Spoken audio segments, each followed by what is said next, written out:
Hola, doctores, muy buen día.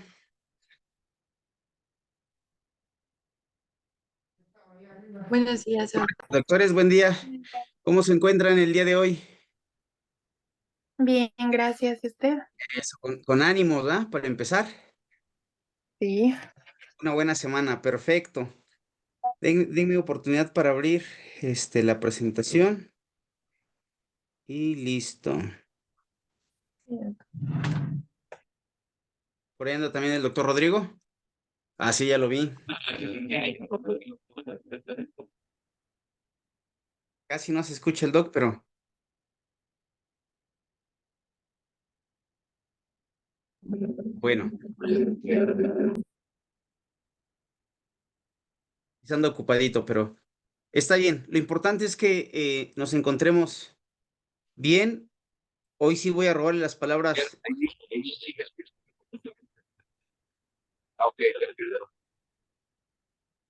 Sí, se escucha bien, mi doc.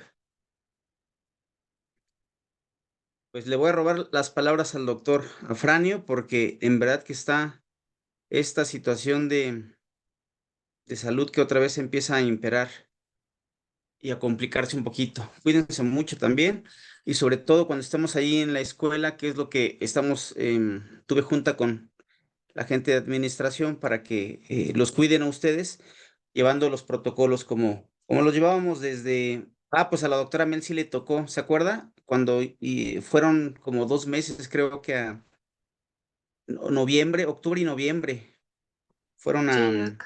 allá a la escuela. ¿Se acuerda que estábamos en plena situación? Pero bueno, voy a iniciar. La semana antepasada y la semana pasada dimos la introducción en general de cirugía apical, ¿verdad?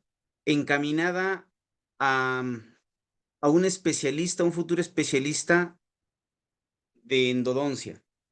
Bueno, el hecho de tener esa posibilidad de hacer procedimientos quirúrgicos, no nada más se trata de levantar un colgajo, que yo sé que ya lo saben levantar, desprender, perdón, hacer una incisión, levantar un colgajo, pero donde uno se empieza a perder cuando uno se inicia en la cirugía es si no tiene la dehiscencia, hasta dónde hacerla, cómo hacerla, que no le pegue a la raíz vecina, o que se vayan muy arriba, o que estén muy por debajo de donde está la lesión apical y se lleven más de 3 milímetros del ápice, el sangrado, cómo emplear biomateriales, y todo eso se le complica al endodoncista porque entiendo que no es su día a día.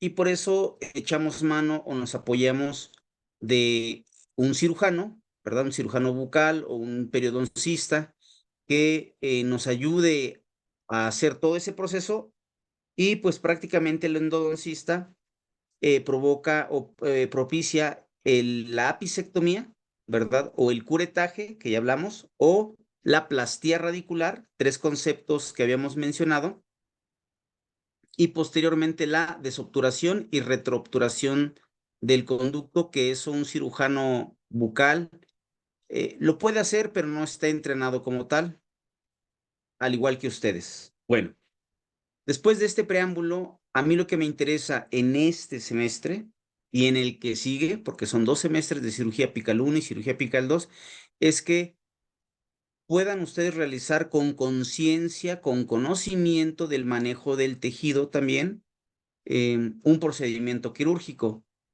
y donde esté una recesión gingival tengan la posibilidad de saber si la pueden cubrir al mismo tiempo o no la pueden cubrir y limitar más su campo de acción. Ujú. En ese sentido, después de haber platicado que las cirugías apicales se realizan principalmente por tres actividades. Uno, lesiones apicales de origen bacteriano. Dos, lesiones apicales de origen traumático. Tres, o por iatrogenias, como pueden ser fracturas de algún instrumento, ¿verdad?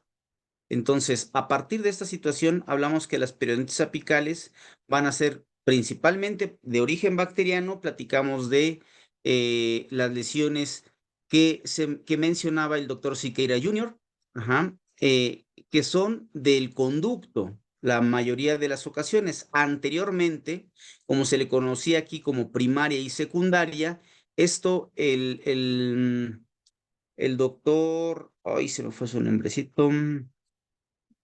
Bueno, ahorita les comento cómo se llama. El Nair. En los años 90, el doctor Nair decía que las lesiones periapicales, su origen o su fuente nutricio eran de bacterias o de biopelícula que se encontraba en el periápice.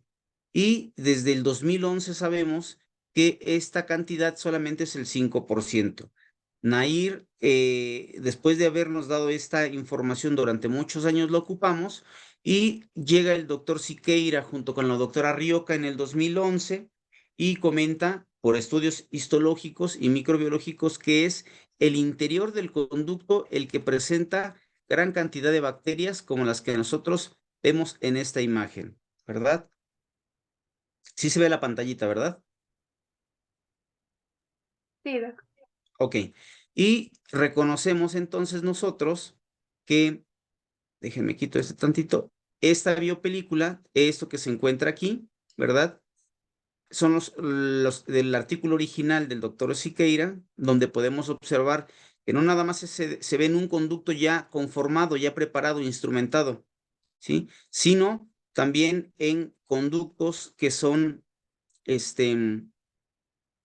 pues, obliterados, como en este caso que habíamos mencionado, o que ya no pasemos, miren, aquí no podemos pasar, y es donde yo les decía que a veces hay que emplear el ultrasonido. Ujú. O conductos que se vienen de diferentes formas o posiciones, deltas, secundarios, ¿verdad? Una lesión de esta magnitud a una lesión de este diámetro, pues básicamente el contenido es el mismo. Y aquí es donde empezaba yo a decirles que teníamos que madurar el concepto de en qué momento hago la toma de decisión para poder hacer el procedimiento quirúrgico. Y entonces nos fuimos a la información que nos daba el doctor Kim en el 2003 y Rubinstein, ¿verdad? En donde si hay lesión apical, hay tracto sinuoso, existe, ¿cómo se llama? Sintomatología y el diámetro es arriba de 8 milímetros, entre otras consideraciones que había mencionado, bueno, entonces se podría realizar un procedimiento quirúrgico, ¿verdad? Si no, pues nada más de manera conservadora, un tratamiento inicial o un retratamiento en el caso de tener el tratamiento previamente hecho.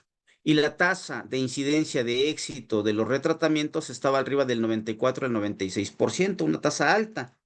Les mandé los artículos, ¿ya los leyeron?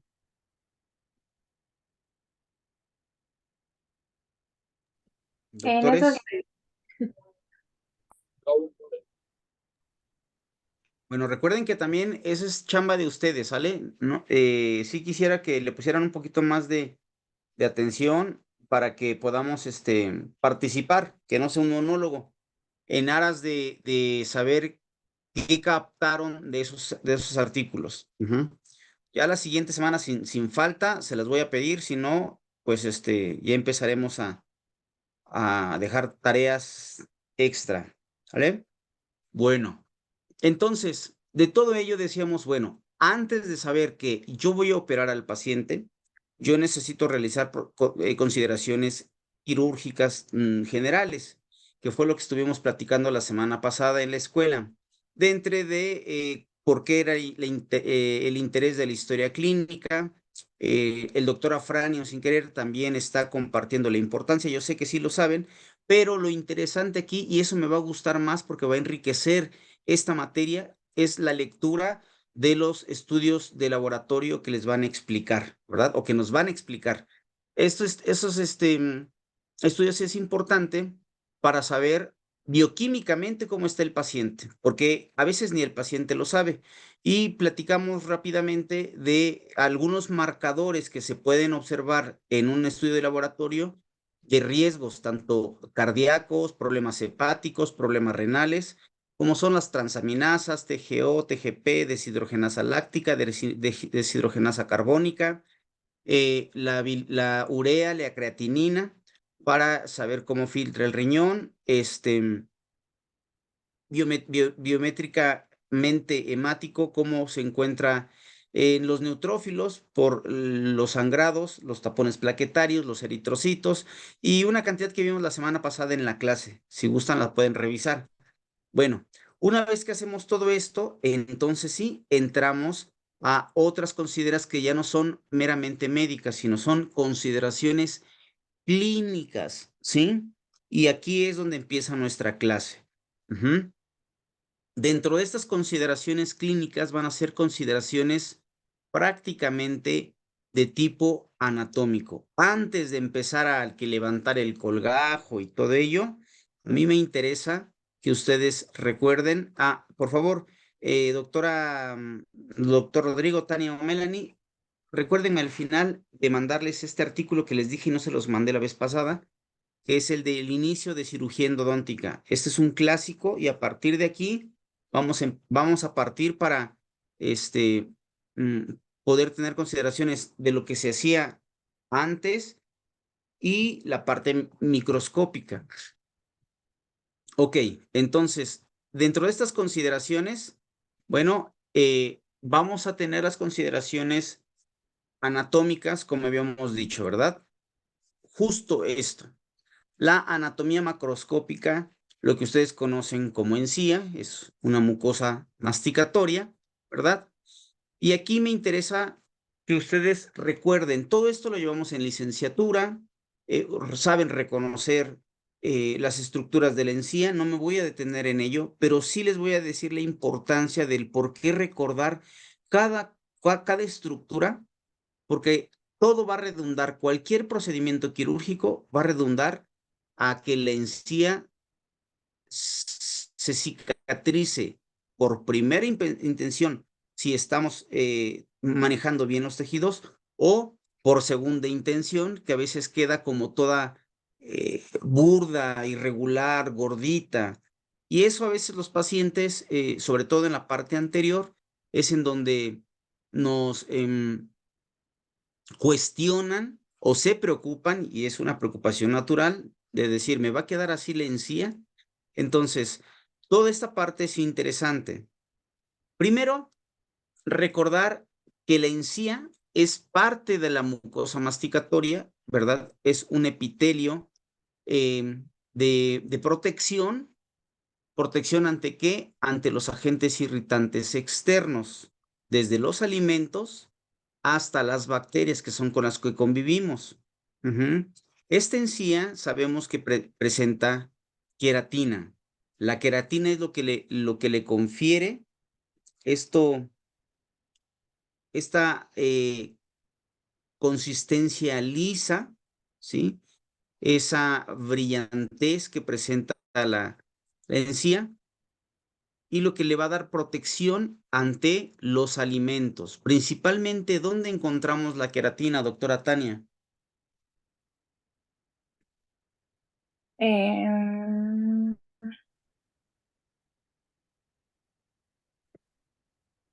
ay, Las Si uñas, no ¿no, es doctor? usted, el doctor Rodrigo, la doctora Melanie, ayúdenle. En las uñas. En las uñas, en la parte. exactamente.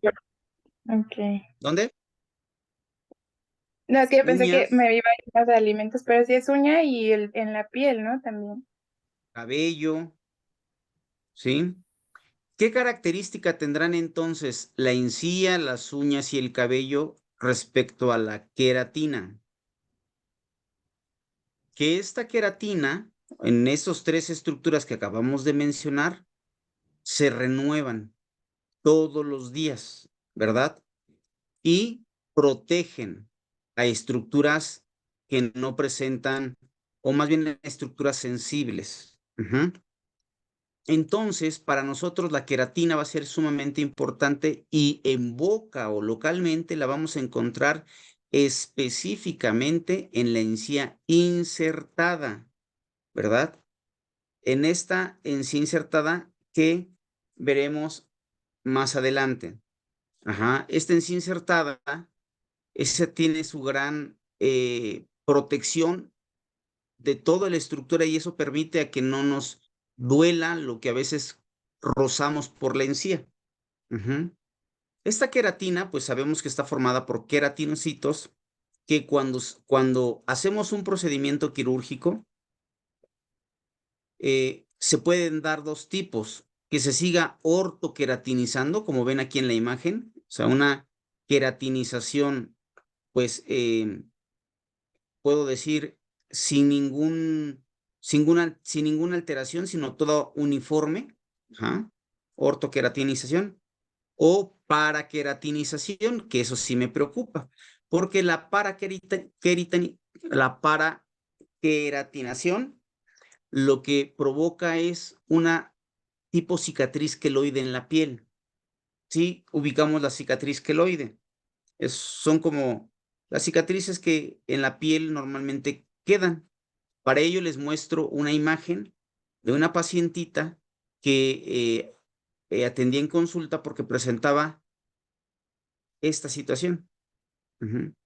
Vemos aquí que hay un colapso óseo, ¿verdad?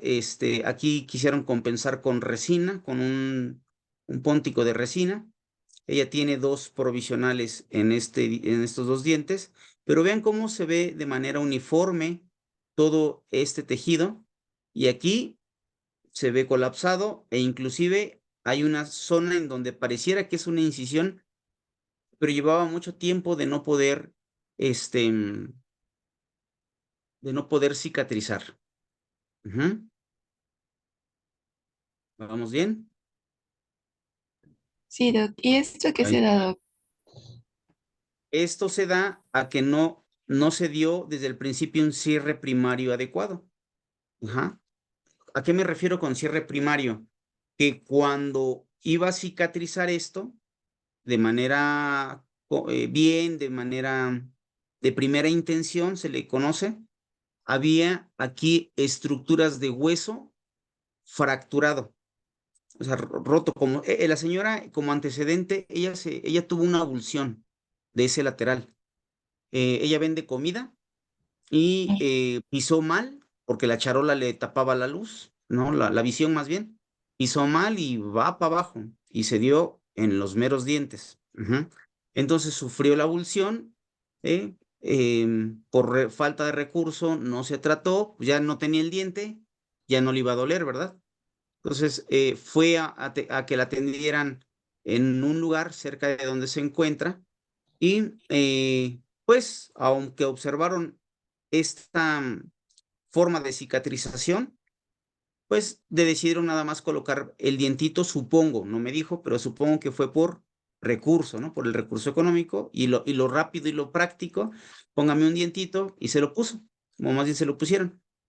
Y pues ya viendo de manera más adelantito, que se le veía feo esta zona. Ella llegó por la estética, porque no le gustaba que se observara esto, que porque iba a ir con su familia a Guerrero y su mamá que vive allá, pues le iba a preguntar que qué le pasó, porque cuando se sonreía, pues tenía una sonrisa gingival y prácticamente se le observaba hasta esta parte. Entonces, por eso llegó a consulta. Ujú. Entonces, Sí, este doctor, tipo de una pregunta. cicatrización, ajá, sí. Obviamente, Ay, casi no lo escucho, mi doc. casi no me escucha. Ahí, Ay, ay, ay, ay, ay. bueno, la queratina aquí necesita, ¿verdad? Obviamente, los tabacos, sobre todo, alimentos muy calientes y irritantes, ¿qué tanto afectan a lo largo de la vida lo que está quedando, ¿no? Y de alguna manera, como un factor o algo susceptible a la larga para ser más. Nada más le entendí que qué tanto le afecta.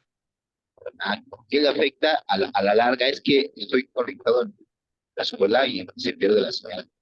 Vamos, todos Ajá. estos factores como el tabaco, alimentos porque hay personas que toman alimentos súper calientes, el café súper caliente, a lo largo de la vida, ¿qué tanto pueden afectar como un factor predisponente?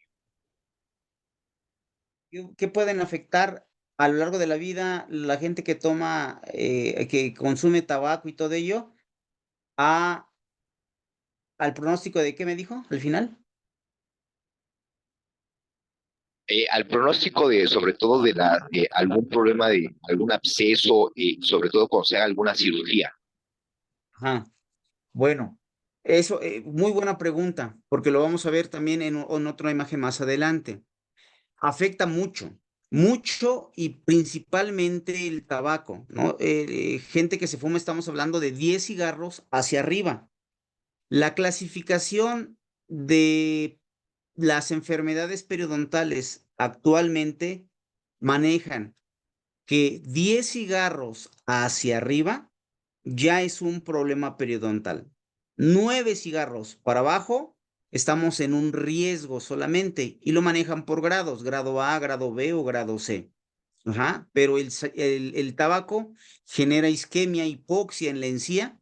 Ujú, y ese color se ve amarillento de un paciente. Ahora, si el paciente es recién operado, recién intervenido, justamente pues va a afectar en un proceso de cicatrización por primera intención, ya no sería, sería por segunda intención.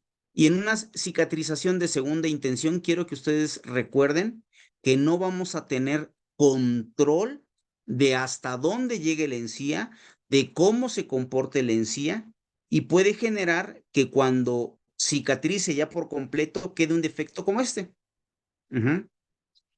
Entonces, un problema del cigarro, un problema de la mala higiene después de haberse intervenido o antes, hablamos del tabaco, o antes de operarse, va a redundar en una cicatrización inesperada. Eso quiero que se quede claro.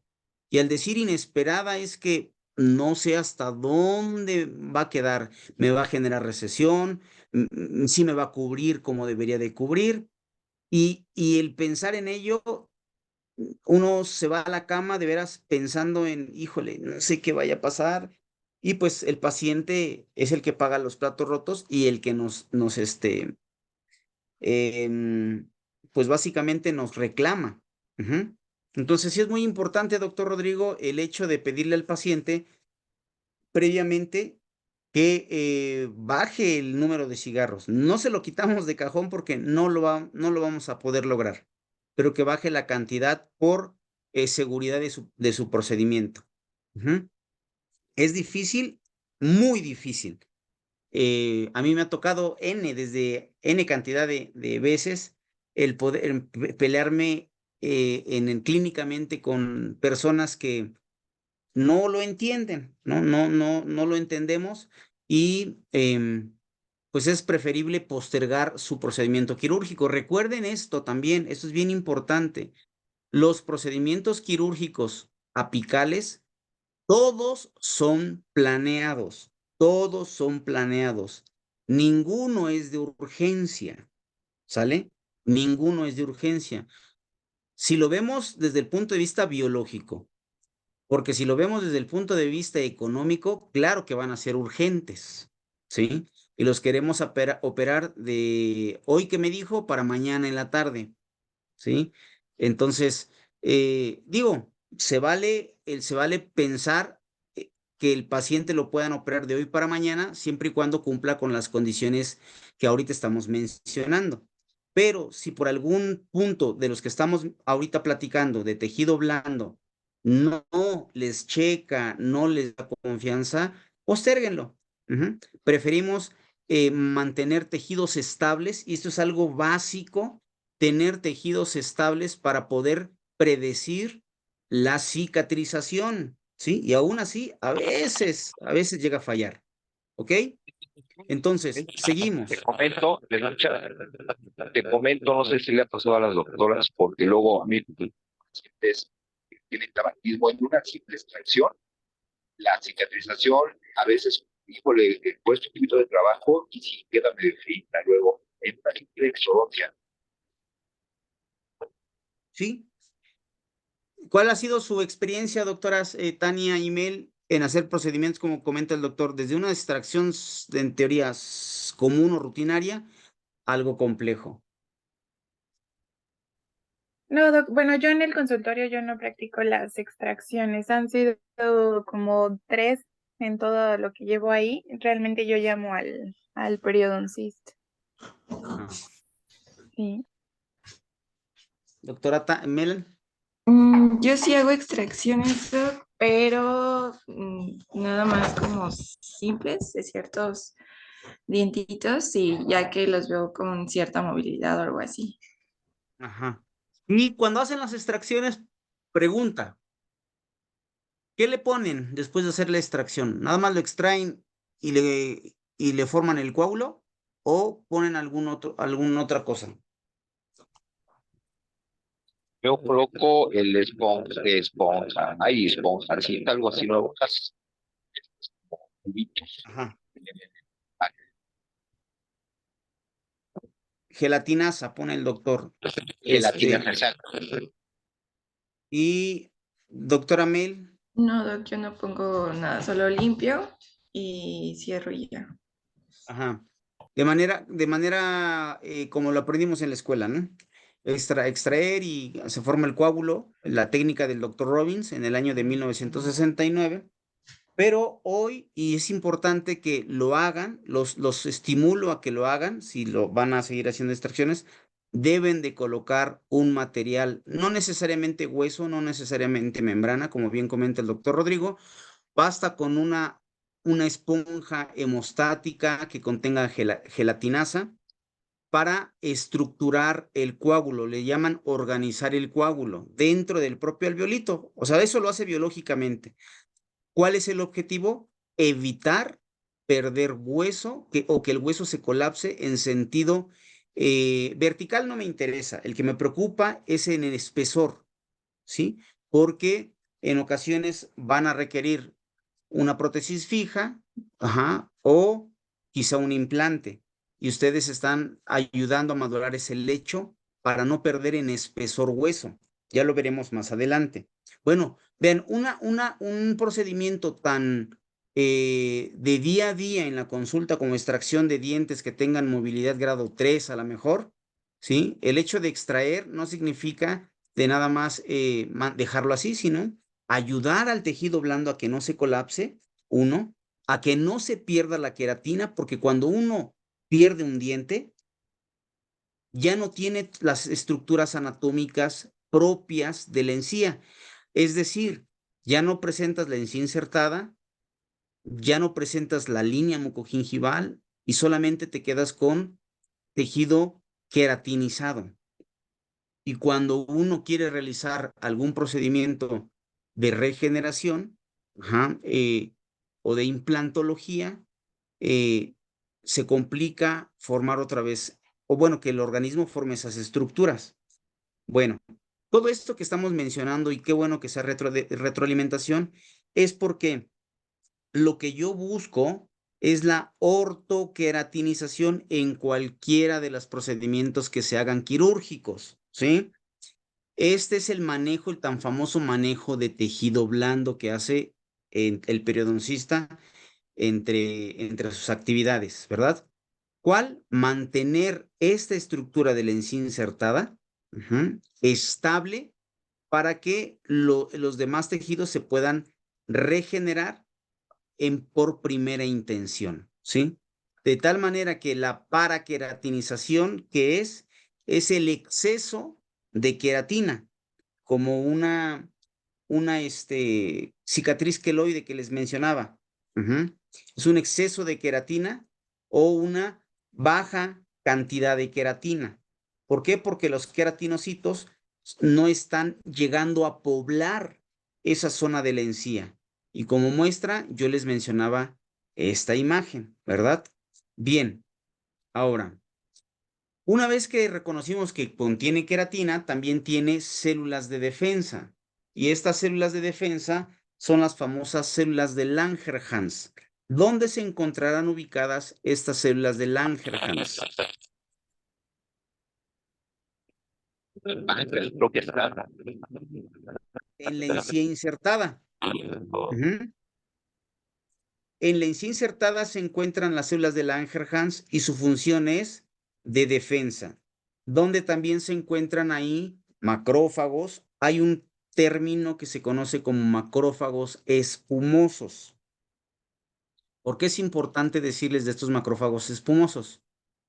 Les ha de haber tocado quizá mirar por lo menos una encía insertada donde tenga muchas bolitas, como pequeños protuberancias a nivel de la encía insertada. ¿Nunca lo llegaron a ver? No, Doc. ¿No? No, Muchos alumnos de una universidad les presentaban a sus pacientes esas como irregularidades de tejido queratinizado, pareciera. Ujú. Y yo cuando porque los querían operar, hacerles gingivectomías para regularizar. Yo en ese tiempo desconocía de estos macrófagos espumosos, entonces dije, pues se ve una encía paraqueratinizada, ¿no? Pero son muchas bolitas, o tendrá alguna patología. Pregunté a un patólogo, el patólogo tampoco me dijo que era constitutivo de la encía, pero no me supo decir de qué. Entonces, al revisar, encontramos que esos protuberancias que se encuentran a nivel de la encía insertada, ¿no? Se conocen como macrófagos espumosos y son células de defensa, como un macrófago convencional. También encontramos aquí linfocitos en menor cantidad, pero se encuentran de las mismas características.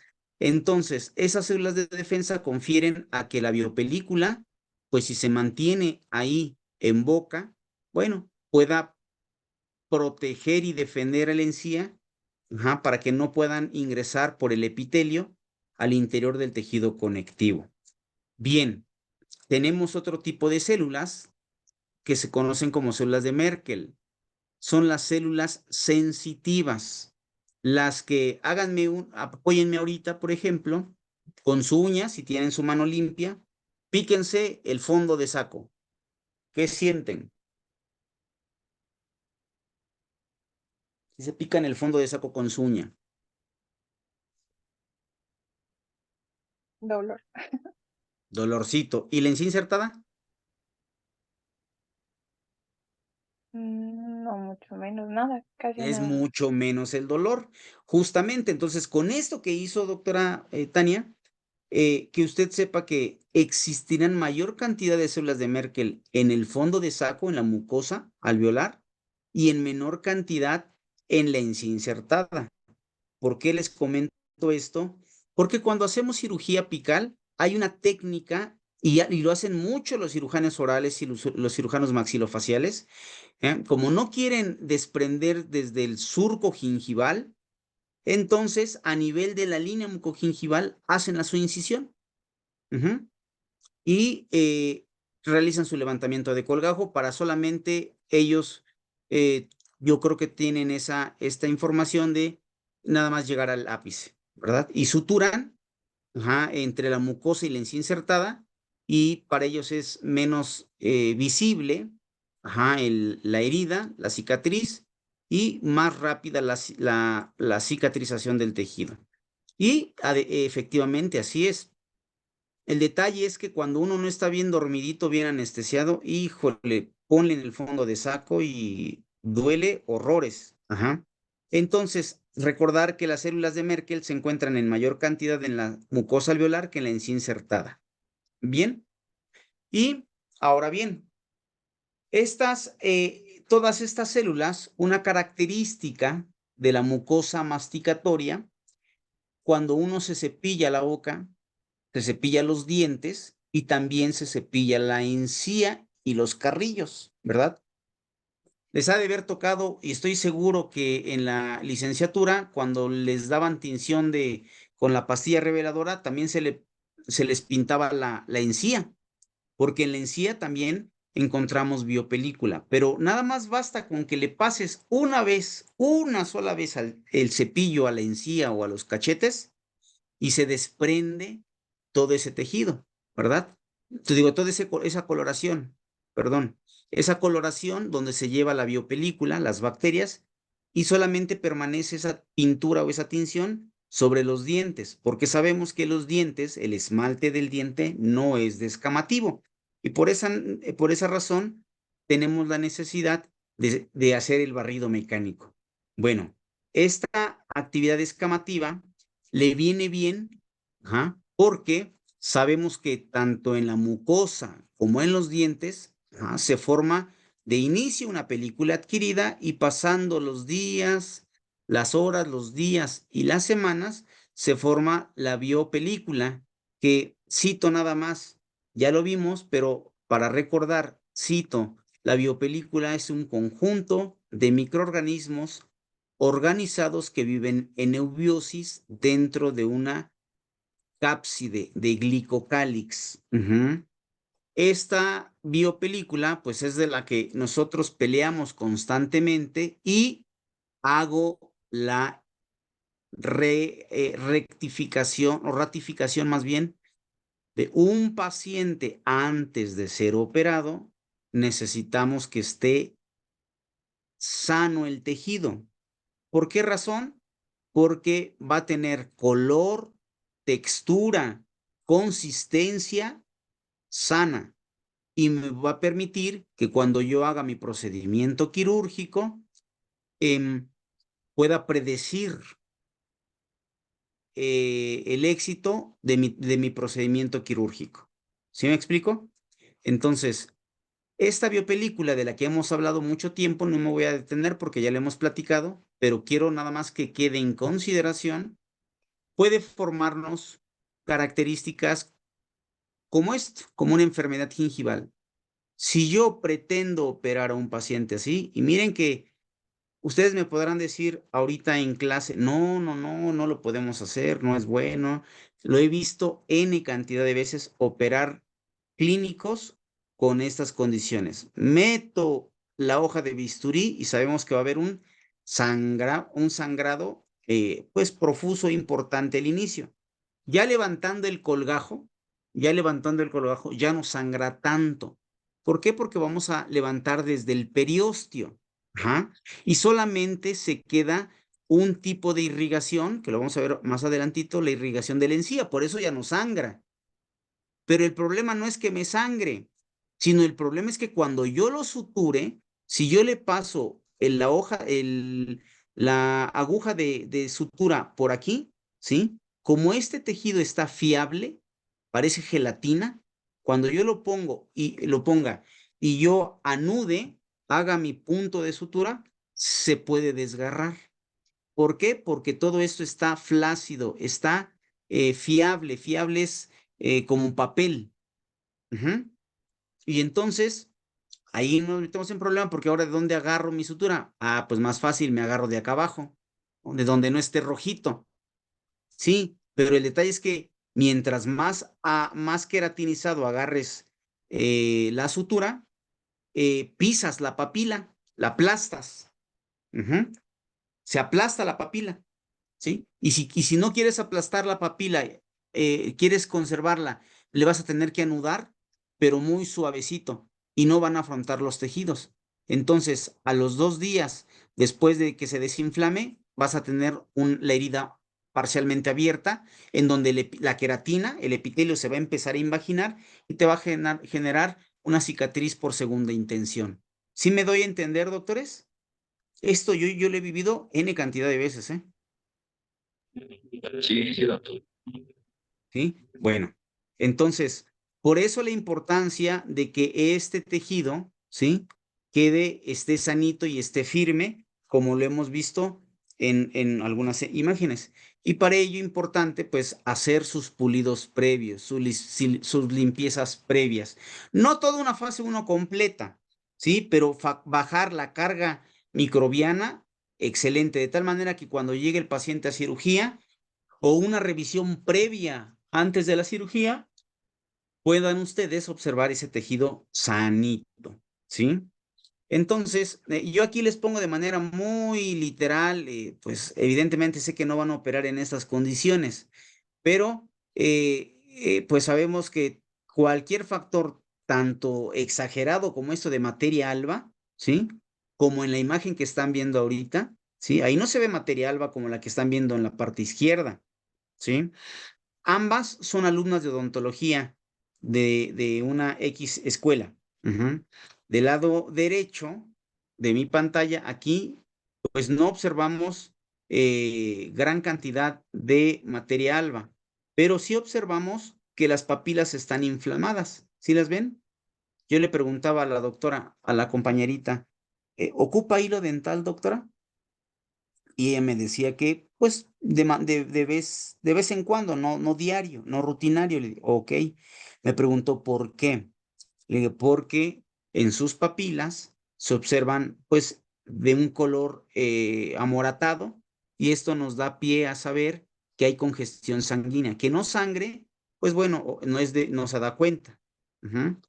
Bueno, ¿por qué comentamos esto? Porque basta con poder corregir esto también para poder levantar los colgajos. Miren, ahí les va. Un punto, un comentario. Cuando uno levanta un colgajo de espesor total a nivel del surco gingival, ¿sí? Uno hace incisión en las papilas, ¿sale? Y en el margen de la encía, ¿cierto? Bueno, cuando esto está así como lo ven ahorita moratadito, empieza a sangrar, le empieza a sangrar. Pero cuando uno empieza a levantar el colgajo de espesor total con una Molt, una Alegra, ajá, empezamos por el surco, por las papilas, y a veces se llega a desgarrar el tejido. Vuelvo a repetir, por la misma razón que la imagen que les mostré anterior. Ajá. ¿Cuál? Que está fiable el tejido para ese papel. Por esas razones, les comparto que hay que eliminar, explicarle del hilo dental, explicarle la técnica de cepillado. Todo esto se hace antes de operar al paciente, antes de hacer una revisión previa, ¿sí? Entonces, nadie me ha preguntado, pero si llegaran a preguntarme aproximadamente en términos de academia, ¿en qué momento estaría el paciente pues para operarlo?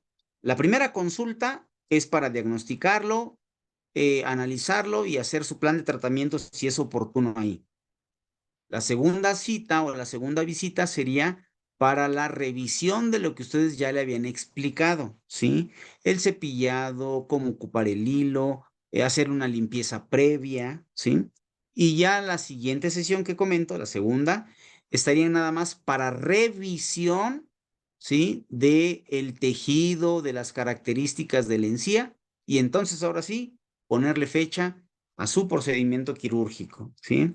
No es una regla, es un consejo el que les doy para tener más estable tejidos. Ajá. Bien. Les muestro una imagen de un paciente, nada más ejemplifico lo que les estoy comentando. ¿Sí? Vean cómo aquí hay materia alba, ¿sí? Se ve la encía, pues inflamadita, amoratadita, rojita, ¿verdad? Pero alta, está altita la encía, está cubriendo los espacios interproximales. Pues ¿por qué los cubre? Porque está inflamado, por esa razón, ¿sí? Pero después de hacer una terapia de fase 1, esta paciente sí requirió terapia de fase 1, ¿qué ocurre? ¿Cómo observan el tejido? ¿Quién me explica?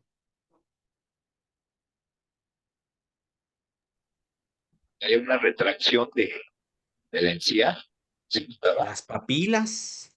Están inflamadas, Doc. ¿Abajo? No, arriba.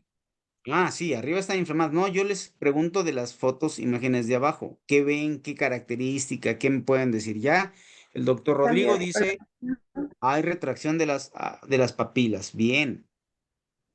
¿Qué más? El cambio de coloración, ¿Qué color tiene ahora? más ya rosita. Un rosa pálido, ¿verdad? Como dice la literatura. Debe de tener un color rosa pálido. Exactamente. Y se ve, a lo mejor ustedes no lo sienten porque pues no lo tienen físicamente el paciente, pero la consistencia de los tejidos se ven firmes. Cuando digo firmes, aquí arriba se ve como gordita, colchonadito todo esto. y aquí se ve que está pegado al hueso, ¿cierto? Entonces tiene textura lisa, consistencia firme, color característico algo sano. Para mí esto ya es un éxito, para mí, ¿sí? Pero para el paciente no. ¿Por qué? Porque me reclamó. Yo antes no tenía estos agujeros, doctor, ¿sí? Yo no se me metía la comida. Es una lata que se me meta ahí la carne, la comida y sacármela ahí en las fiestas o en la zona donde está comiendo. Y totalmente tiene razón. Ajá. ¿A qué quiero llegar con esto? Que cuando un paciente presenta no nada más la encía inflamada, sino ustedes radiográficamente ven que la cresta alveolar por lo menos está 4 milímetros por debajo de la unión cemento-esmalte, ¿sí? 4 o 5 milímetros que haya periodo de cresta alveolar y la encía esté inflamada, cuando hagan su limpieza, es seguro que se les van a empezar a formar triángulos negros a los pacientes. Avísenles antes de, ¿sí? Porque pues, puede generarnos ya una molestia con las personas. Ujú. Se les tiene que avisar, bueno, mire, usted tiene esta característica, si yo levanto mi colgajo o mi tejido para poder ayudarle en la cirugía apical, es importante que sepa que puede ocurrir que se forme ese triangulito negro. En posterior, a lo mejor, vean, me la hizo de jamón la señora en posterior. Ahora imagínense en las dientes anteriores. Una chica de 18, 19 años o un joven de 18, 19 años, casi nos va a querer matar. Ujú. Entonces ahí es en donde vamos a emplear también procedimientos quirúrgicos regenerativos, que se los voy a explicar. Necesitan estar preparados para realizar cirugía regenerativa, si es que van a hacer cirugía apical. Hay una doctora actualmente que tiene un boom. Lástima, y a lo mejor con soberbia lo voy a decir, ¿no? Pero espero que no suene así. Con soberbia, digo, lástima que yo no esté en ese mood de la doctora. Se llama Paula Villa, es una colombiana. Sí, la han traído aquí a México, ha estado en los congresos de la AME, la andan trayendo para todas partes del mundo. Ajá.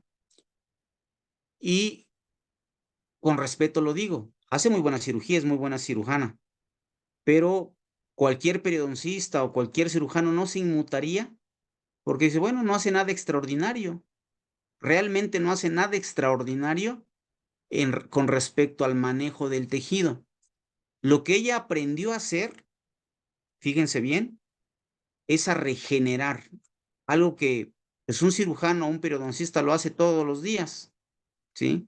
Pero ella empezó a interesarse en los biomateriales, en los genoinjertos, en los homoinjertos, de cuánto tiempo se reabsorbe la partícula, las membranas de colágena, de pericardio, en cuánto tiempo se van a reabsorber, el endogain, las amelogeninas, también ocupan los factores de crecimiento, ajá, en sus microcirugías, porque ella, algo que tiene es que hace microcirugía y ocupa el Navident, que son cirugías guiadas, que tampoco es nada del otro mundo. Pero eso le ha ayudado a la doctora, claro, su conocimiento es muy importante, no lo demerito, pero eso le ha ayudado a que tenga un boom, ¿sí? Y pues sea un marco, un referente para generaciones de especialistas en endodoncia que se están entrenando en cirugía. Entonces sus cursos los llena porque quieren aprender a regenerar, hacer microcirugía y ocupar el Navident. Bueno, eh, aquí, pues el Navident no lo vamos a ocupar, ¿verdad? Porque no lo tenemos a la mano en la escuela. Microcirugía sí podríamos hacer, y que es lo que se les va a explicar el segundo semestre de cirugía 2. Ya es puro micro, ahorita es macro, digamos, como convencional. Pero el manejo del tejido sí lo vamos a aprender en este semestre, y el manejo de los biomateriales. Entonces, cierro el comentario grandote. Los biomateriales que vamos a emplear serán, pues, para poder evitar provocar esos defectos que yo les comento, de que la encía se bajó, o aquí miren, este caso para mí fue de mucha enseñanza, porque antes de operar a la señora, este diente justamente tenía una pulpitis irreversible. Entonces le hice el tratamiento de endodoncia y, como decía, seguí los cánones del doctor Sorensen, pues protege el diente con una corona, porque tenía muchas microfracturas. Si se dan cuenta, aquí en el canino también hay microfisuritas. La señora era apretadora dental. Bueno, vamos a preparar, y le ofrecí una corona de disilicato. Y después la operé. Ella por razones periodontales, ¿sale? La operé. ¿Y qué me ocurrió? Pues que se observó la línea de terminación, ¿verdad?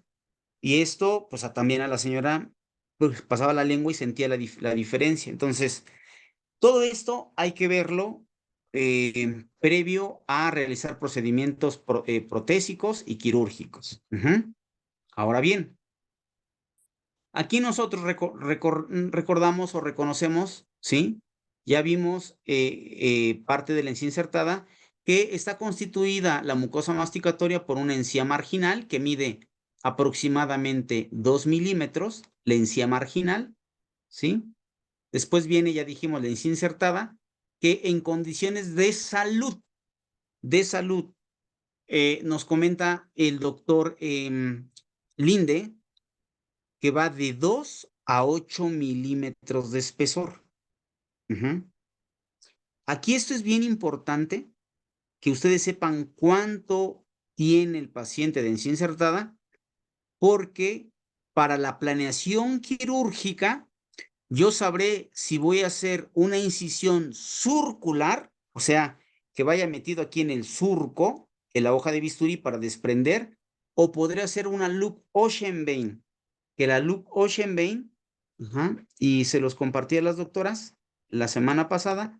La loop ocean vein trata de hacer incisiones que van 2 milímetros por debajo del margen gingival y hacer una liberatriz de manera que el colgajo sea triangular. ¿Por qué dijimos que era importante que fuera triangular, doctora Tania? Porque usted me respondió la vez pasada.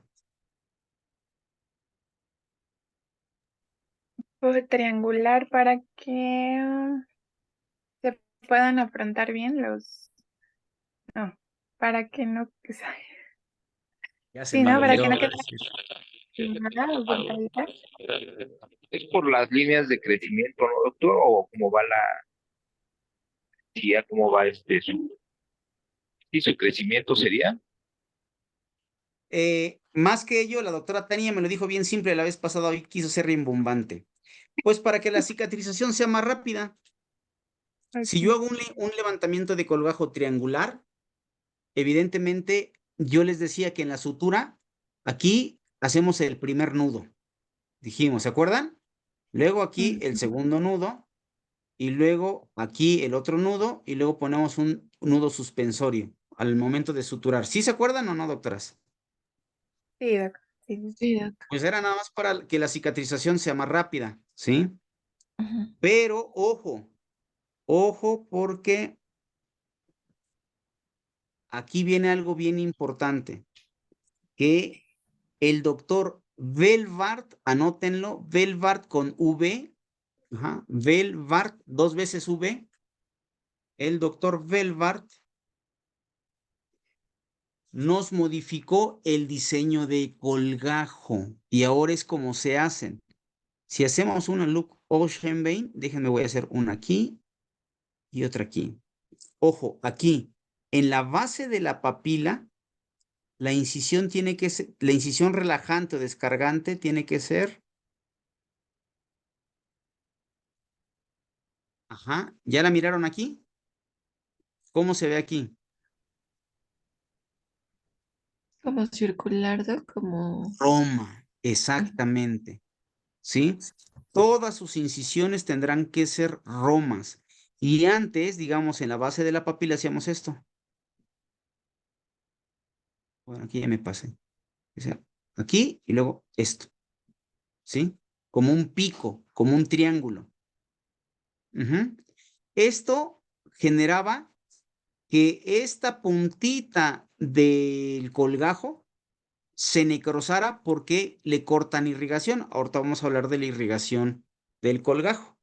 Entonces, hoy el tipo de incisión relajante va a ser incisión tipo, ¿qué dijimos? Roma. Incisión tipo Roma, pero se le conoce como tipo de Velvart, Mm. ¿sale? Incisión tipo Velvart. En términos Roma, dijo la doctora Mel. Bien, entonces, ojo, si yo tengo 2 milímetros de encía insertada, o sea, es bien poquita la encía, yo prefiero evitar hacer la incisión de loop ocean vein, ¿sí? Prefiero levantar el colgajo. ¿Por qué? Porque lo que no quiero que se pierda es la queratinización, la queratina, si tengo 2 milímetros. Si tengo 8 milímetros de encía insertada, ¿eh? No, pues ahí me doy el festín. Yo puedo hacer una loop ocean vein sin problema. Ujú. ¿Cómo mido la encía insertada? ¿Alguien sabe? ¿No, doctores? La encía insertada, como la vamos a medir, ¿sí? Va a ser con su sonda periodontal del margen gingival, ajá, hasta la línea mucogingival. Con la sonda. Ustedes, por eso es importante que en la cajita quirúrgica vaya su sonda UNC-15 o famosamente conocida como Carolina del Norte. Ujú. Con esa sonda que mide 15 milímetros van a poder justamente medir con mayor comodidad la cantidad desinsertada y planear entonces si hacen una loop ocean vein o una incisión circular y levantar el colgajo de manera completa. Ujú. Ahora bien, algo muy interesante también son los fenotipos gingivales, ¿sí? Estos fenotipos tenemos de dos tipos nada más. El fenotipo fino, como el que estamos viendo del lado izquierdo, y el fenotipo fibroso o fenotipo grueso. Ujú. Ok, ¿por qué es importante determinar los fenotipos? Porque en un fenotipo delgado, vean como en este paciente, en este caso, no le hemos hecho nada más que tomar la foto y biológicamente qué está ocurriendo en este central, a diferencia de este central. ¿Sí logran ver? Recesión, ¿no, Doc? Una ligera recesión. Mm. Así es. Puede ser por su cepillado o puede ser por el frenillo, ¿sí? Que aquí está tenso porque estoy tomando la foto, como los de acá, ¿no? No es un frenillo aberrante, está tenso por la foto, pero está ocurriendo una recesión. Un fenotipo delgado es mucho más susceptible a una recesión. Miren, aquí está el macrófago espumoso que yo les decía. Así se ve, como estas bolitas. ¿Sí la ven? Sí. Como bolitas, como callos, si me permiten la expresión. Uno por aquí, otro por acá, otro por acá. Hay muchos, así como este. Y esto lo hace el macrófago espumoso. Ujú. Bueno, entonces me regreso otra vez a los fenotipos. Sí, justamente el fenotipo delgado, el manejo es mucho más, más delicado. Vean, otro fenotipo delgado. Ujú. Está ortoqueratinizado. Vean, este es un paciente. Ah, miren, aquí hay otro macrófago espumoso. Aquí donde está mi cursor. ¿Sí lo ven? Como gordito. Parece hasta papiloma, ¿no? Pero no es papiloma. Es por el macrófago espumoso. Vean, este fenotipo del señor es un fenotipo grueso. Este señor, una característica es que se echaba su cajetilla completa de cigarros. ¿De qué color ven el tejido? Como cafecito. Como amarillento, ¿no? Viento. Un poquito Ujú. amarillento, exactamente. La diferencia de un paciente que tiene anemia, por ejemplo, es que la encía se ve pálida, ¿sí? Y más o menos así, ¿no? Esta no tenía anemia, pero más o menos así para que les muestre. Así. ¿Cómo se ve? Pálida, ¿no? La encía. Sí. Pálida, la encía, isquémica, digamos, pálida. Bueno, así podemos quizá a veces determinar que un paciente tiene una alteración por irrigación por hemoglobina. Y un paciente que fuma, lo vemos así, color amarillento. ¿Sale?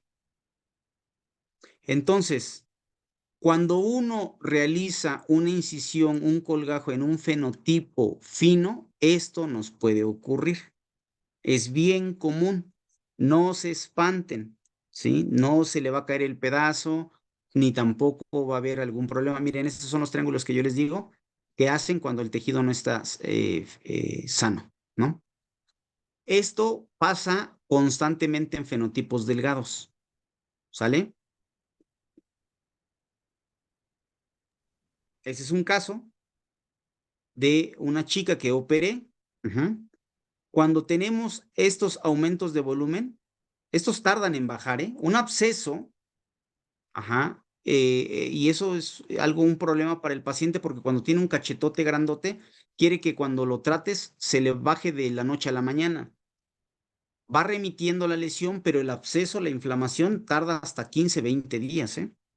Entonces, eso es importante decirle en un paciente que tiene abscesos dentoalveolares agudos, cuando se les ve el cachetoma, que decimos, lo tratas, ¿tiene dolor? Después de haberlo tratado, ¿no? ¿Tiene dolor? No, ya no.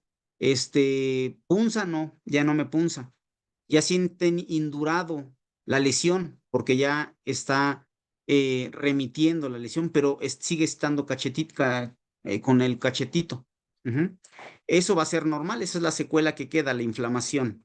Bueno, en estos abscesos, como sé que van a remitir dentro de 15 a 20 días, eh, pues puedo operar al paciente. La infiltración va a ser a distancia, ¿sale? Va a ser a distancia. Bueno, una vez que infiltramos, hicimos la incisión, que fue una loop ocean vein, levanté el colgajo. Miren, aquí un error personal es que se está tensando mucho, se ve como tensa. Deben de estar relajados, porque si no aquí se puede desgarrar. Entonces, levantamos el colgajo para observar la lesión. Ya quitamos pues prácticamente el tejido de la lesión que nos permite ver el ápice. Vean, aquí está una fisura de la raíz, ¿sí? Estas fisuritas que son naturales, no es producto de otra cosa más que algo natural, biológico pues que se formó, se regenera, se pone un biomaterial y, ojo, ¡ay! Se ve morado. Sí, es común que se pueda ver así. Pero que están afrontados sus puntos de sutura. Y a los 8 días, vean cómo se observa, a los 8 días, a los 15 días va cicatrizando, va queratinizando, sin mayor problema. Todavía no quito los puntos de sutura. ¿Por qué? Porque siguen trabajando, siguen estando tensos. Entonces, esto se ve como que, esto me van a enseñar en cirugía. Sí, lo van a dominar, pero primero necesitan ver todo lo que es el tejido blando. Esta era la lesión al inicio, una lesión pues considerable, y pasado ya las 12 semanas, ya un tejido osteoide. Bien, ya hablamos de la mucosa de protección que habíamos mencionado, ¿verdad? Que es la encía, las características celulares, la importancia de tener la consistencia firme. Ahora hablaremos de la inserción, que es importante. Esto no se puede perder y necesitan reconocerlo. ¿Hasta aquí alguna duda? No, Ah, No. ¿No? Bien. Voy a dejarle hasta aquí a razón de que esto es mucha información de la inserción supracrestal, ¿sí? Les voy a explicar también las características de los epitelios del RTPEX y por qué hay recesión o por qué hay cicatrización de primera intención o por qué hay cicatrización de segunda intención mediante los estratos, pero necesitamos mantener la inserción estable. ¿Quién irriga el periodonto? ¿Sí? ¿Cómo vamos a hacer una incisión correcta? ¿Qué esperamos de la incisión? ¿Qué esperamos del levantamiento de colgajo? ¿Qué tipo de hoja de bisturí tenemos que ocupar? ¿Cuáles son las incisiones que no nos favorecen? ¿Por qué la importancia del sondeo inicial? Todo esto es mucha información que veremos la siguiente sesión. Sí, doctor. Ok, doctor. Sí, espero les esté pareciendo interesante, doctores, porque yo sí busco que ustedes que hagan cirugía. Si ya después quieren traer nada más por gusto al cirujano, bueno, ya, pero que ustedes digan, no, sin el cirujano yo puedo y que lo hagan de manera efectiva. Recordemos que mientras más procedimientos ustedes tengan en habilidad de realizar, mejor control tienen en el pronóstico de lo que vayan a hacer, ¿no? Endodoncias, no sé, un diplomado de estética, si es que ya para sellar sus coronas, oclusión, que ya la llevaron, la importancia de la oclusión, del trauma oclusal primario, secundario, que también se ve en endodoncia, se, vamos, no son todólogos, sino si aprenden de más es para madurar lo que ustedes van a estar haciendo de profesión. Bien, pues la siguiente semana vamos a seguir en esto. El